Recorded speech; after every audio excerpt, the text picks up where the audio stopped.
நிலவினில் களங்கம் என்று சொன்னவங்க யாரு? சொன்னவங்க வார்த்தையில உண்மையுண்டா கூறு? சந்திரனும் செய்வதென்று சொன்னவங்க யாரு?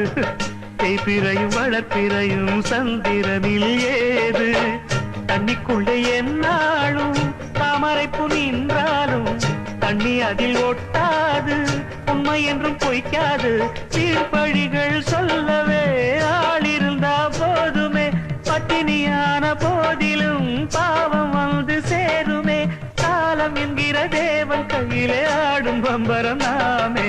சாமிகளே சாமிகளே சொந்த கதை கேளுங்க, நீதிகளை நியாயங்களை கேட்டுட்டு சொல்லிடுங்க. உள்ளத சொன்னா குத்தமில்ல,